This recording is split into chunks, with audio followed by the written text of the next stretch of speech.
The adventure side for me is probably one of the more important things now. I mean, we always did have adventures, when I first started fishing and fly fishing, but I think it's probably more important to me now than it ever was in the past. In the past, it was just because we were kind of crazy and looking for some crazy places to fish. But now it's more of a requirement for me when I go out fishing, as the adventure is the important thing. For me, it's about getting to that destination, that experience, and the people that I go with, and the place that I'm going. With fly fishing and adventure, you get that zen moment, that calming feeling of, being out there on the river with nature. And you may bring your phone with you, but you don't have cell coverage. It's just for taking a photo of something. And I find I just forget about everything. When I'm out there on the river focusing on the fish or running it with my jet boat, I'm not thinking about work. I'm not thinking about the phone calls I got to make tomorrow or next week. I'm not thinking about anything except where I'm at right now.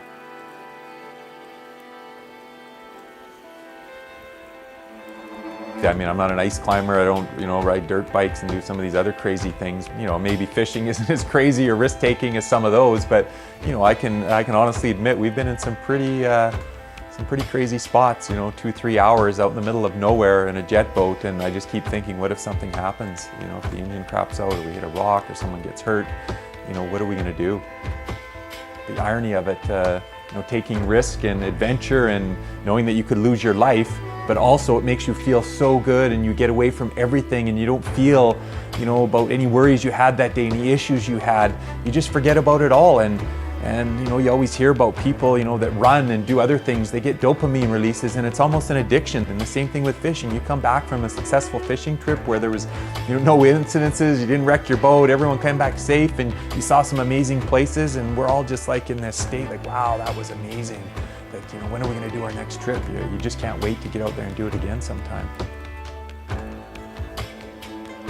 I don't know what would happen if if I had to go a couple months without having that release. Maybe I would get stressed or depressed or something. Who knows what would happen? But knowing that you always have that next trip around the corner, and that's what keeps me going, is when I get back from a trip, my mind is always thinking and turning, where's my next adventure going to be? When am I going to get back out there again? It's not about catching as many fish as you can during a day now. It's about fishing in very special places, and that's what does it for me.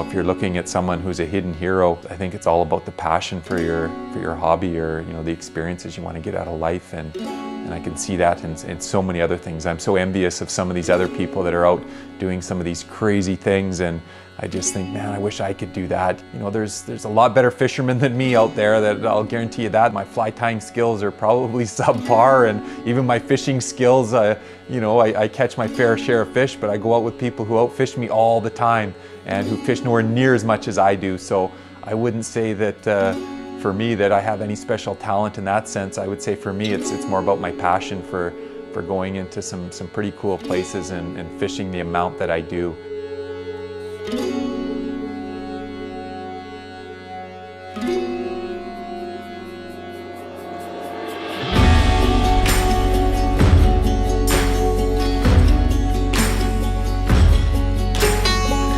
Central interior Prince George area is a pretty special place for fishing. I mean, we have so many lakes and rivers and creeks and that you can fish. We have a multitude of logging roads that have opened up a lot of these areas now to access some of these lakes and creeks that we didn't have in the past, and it's provided access to some pretty good fishing. We have rivers in this region that stay open year-round, that give you that opportunity to go out and get that fill or that fix for you know, the months of, you know, January and February, and you can actually go and catch trout and whitefish. We have rivers that, you know, have grayling in them that, you know, I think we're pretty blessed in that sense, that we have the Arctic region and the Fraser River system, and, you know, we border on the Skeena River system, and that provides us with a multitude of species. We even have salmon fishing. You know, every once in a while, every few years, we have salmon openings in this region. We have pike fishing, which most people don't realize. World-class bull trout fishing, lake trout, you know, large fish, lots of them. You know, stuff that I think other people around the world would dream of catching.